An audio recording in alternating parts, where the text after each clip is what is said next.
There are few things more infuriating in the job seeking process than when you click on a job and it does not have the pay scale for the role. Well, other than filling out all the information from your resume into the forms. Next Level Coaching. Hey, I'm Jim Kelly here with Next Level Coaching, and I'm here to bring your career to the next level. Please gently hit that like button, gently hit the subscribe button when it want to hurt your phone, and help the channel grow. So today we're going to talk about why companies should be putting the pay scale for a role in the actual job description. There's varied reasons, and there's probably many, many, many more that I'm not going to get into today. But, this is a very important topic, so I want to make sure that I give it a good amount of thought, research, and give you lots of facts about it, not just my opinion. I know people like my opinion, but, sometimes you got to have the facts to back it up. And that is always a good thing to have. So, without further ado, let's get into the topic. Well, we're going to start off with what Twisted Sister said, which is we're not going to take it. That is the number one reason companies should be including the pay scale in the actual job description. So Gen Z overwhelmingly will not apply to a role that does not tell them what the actual pay scale is. So much so that many firms in the UK have said that by 2026, all of their roles will have this posted in the job description.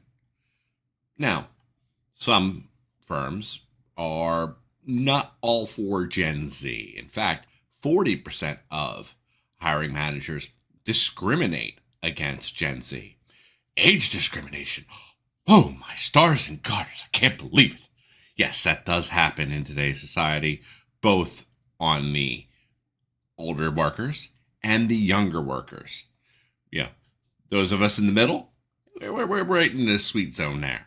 But, as someone who has a lot of gray, I do concern myself with that older. But, if you look back a decade ago, all of the articles were saying about how firms were discriminating against millennials. This seems like it's cyclical. It absolutely is, and has been happening for decades and decades and decades and decades. Always looking at those young rapscallions who are absconding the society by demanding better. That's how society moves forward. People demand better from those that came before. And it is a wonderful thing. It's led to significant decreases in discrimination, not nearly enough. We need way more less discrimination in society than we have today. But, we're making steps forward, and I hope to always see that getting better every single day because everyone brings something to the table. If you ask a fish to climb a tree, it's not going to do a great job. If you ask a fish to swim, it's going to, do way better than anybody else. And that is always true of everyone in the workplace has their skill they're bringing. No type of demographic is going to change that. Next thing we're going to talk about is to be in compliance with the law. So currently, there are 10 states that already have laws on the book that say companies need to have transparency around their pay bands in their job descriptions so that, people can know what they're applying for, because something can be called something at job A and called completely differently at job B. For instance, and this is going to be more on a global scale here than on a local scale, but if I talk about the general manager of a company, in the U.S., you're going to be thinking about somebody running a store or a factory or a warehouse. You're not going to be thinking about the CEO of the firm. If I'm talking about that in China, general manager tends to be the CEO of the firm. So very, very, very different levels of responsibility with the same name. And, this happens in America all the time. I'm going to use banking, for instance, because it's what I'm most familiar with, because it's what I've done for the last 15 years. Um, so when I was with one firm and I switched to another one, I went from being a senior associate, compliance officer, and moved over to another firm where I became a lead manager. In my head, those were the exact same roles because responsibilities looked the same. Job titles, yeah, I was a manager in one, moved over to the other one, and I'm a manager. But over at the other firm, that's the equivalent of a vice president. So when I switched roles, I was offered a good bit more money, and I was like, "Fantastic! That's what I'm looking for. I'm looking for more money." Because really, who isn't looking for more money when they switch roles? Let's be honest. I'm all about honesty here. But when you're looking at roles, pay is a major, major factor. So when we're also talking about the compliance factor here, if companies aren't compliant with the law, they can get big fines. So they don't want those big fines. So we have 10 states already on the book with this, and there's more than 10. Yeah, I think 14 is the actual number. I'll put the actual article that points it out up here in the corner. But there's that many states that are considering adding this, and there's additional municipalities that also have laws around this. So it's not just at the state level. You can be getting it different by city to city. So rather than risk being out of compliance, it's always better to side on to err on the side of caution and be in compliance across the board. The words of those modern day philosophers, the Wu-Tang Clan: cash rules everything around me. Cream, got the money? Dollar dollar bill, y'all. So from this standpoint, we're talking about money and time, because not putting the band for the role directly in the job description, you are wasting time, and time is money, friend. So we have to make sure that we are saving as much time as possible. So if you put out a role that sounds very generic, that you could have anybody applying to, and you get 10,000 candidates that you have to weed through, one, you're going to be using an automated system to go through that, which is good in one sense because you're saving time.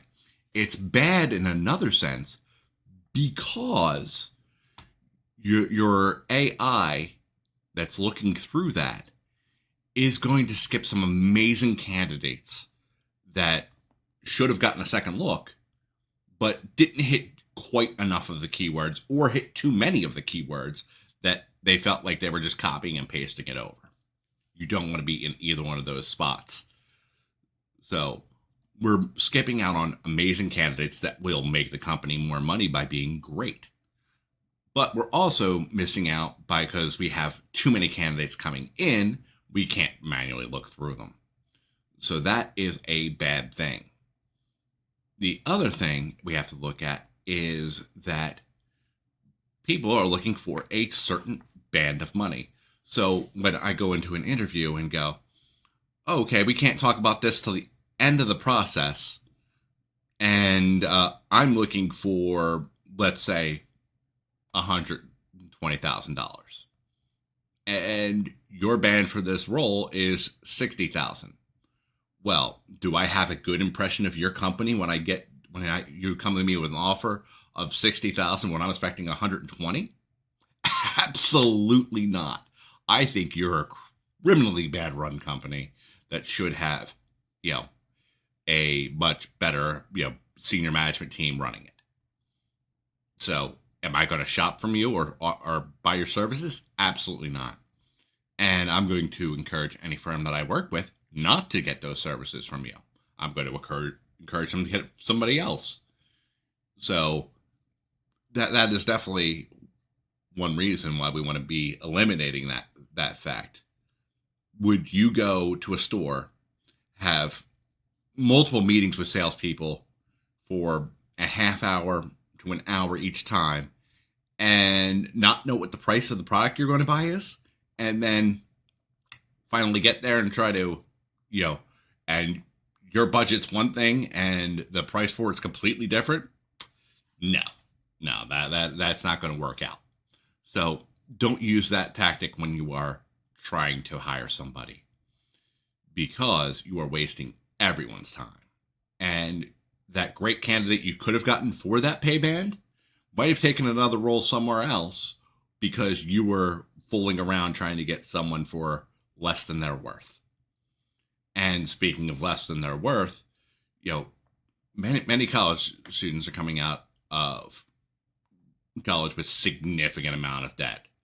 The average 4-year college in America is running around $100,000, if not a little bit more. This is assuming someone's living on campus. It can be less if they're staying with a local college and they aren't living on campus. But you're talking about a significant amount of debt when they come out.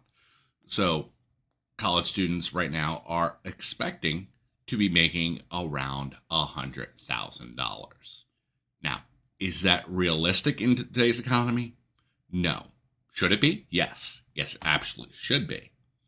But pay has not kept up with the times, so to say. So because of that, we're getting a lot of disconnect because people are looking at entry-level roles and expecting one amount of money.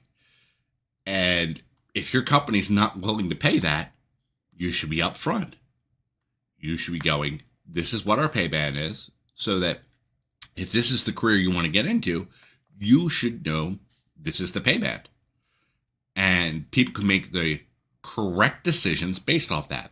Now, if you know where to look on the internet, you can kind of figure out the pay band for any given role in a local area. But a lot of people aren't that savvy and don't know where to look. And because of that, they're going to have a dollar figure in their head. It might be low, it might be high. Now, if you are trying to bamboozle someone, you're trying to hoodwink them into taking a lower pay, that is going to work out for you in the short run. But once they realize that other people doing the same job are making more money, are they going to have a favorable impression of working for you? Or are they then going to take that knowledge that you've imparted upon them on how to do the role, all the times they've spent training, all the resources they've eaten up doing that, and then take that to another firm where they're going to get paid what they're worth, and maybe even a little bit more, because you tend to hire people at a higher rate from an external company than you will internally? Are they going to then leave you having to retrain somebody else in a year or two? That's a bad position to be in as a employer, having to constantly retrain people because you are losing institutional knowledge. And institutional knowledge is very, very valuable, because knowing that someone knows where to look for something is very, very important. And to know the context of how we got to that point, of why we're doing something some way. Because while there may be a better way to do it, it's important to know the how this came to be. Because there might be a control that needs to be put in place on a new process that's going to be more efficient. But I'm digressing. We want to make sure that we are getting the best candidates for our job for the right price. So being upfront with your pay bands is going to help you. Last but certainly not least, I want to talk about being competitive. Because, when you're going a distance, you got to be going for speed.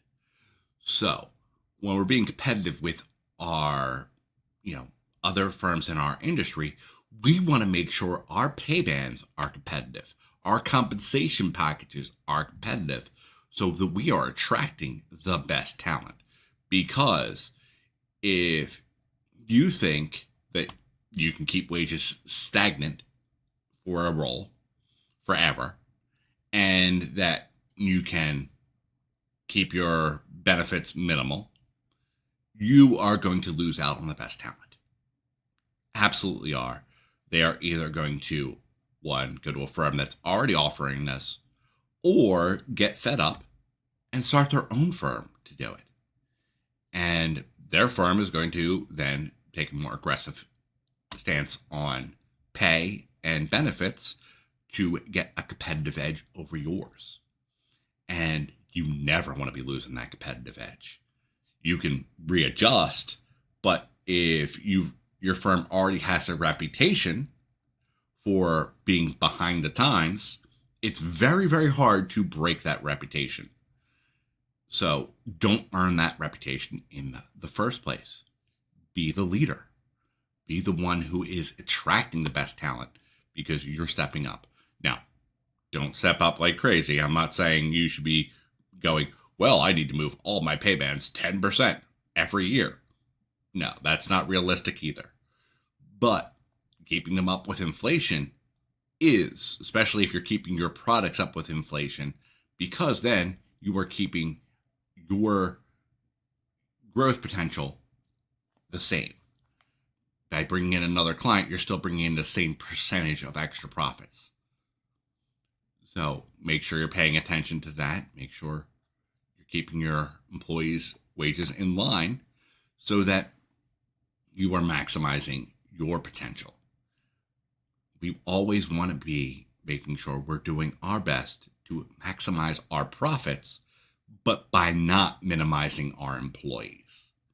Because when you maximize your employees' potential, they will work exponentially harder for your firm because they have stronger buy-in. And that buy-in is huge. Don't ever forget about that, because your best advocates for your products are your employees. Your best advocates to attract the best talent is your employees. So make sure you're treating your employees well, and they will treat you well. So today we talked about a myriad of reasons why pay transparency is hugely important, even today, but should really be a thing in 2025 going forward. There should be no firms saying, well, I'm not going to tell you what I'm going to pay you, because that ain't going to fly. You want to attract your top employees. You want to make sure you're getting the talent of tomorrow. We want to make sure we're getting the Gen Zs in. We want to make sure we're getting the Gen As in when they come into the workplace.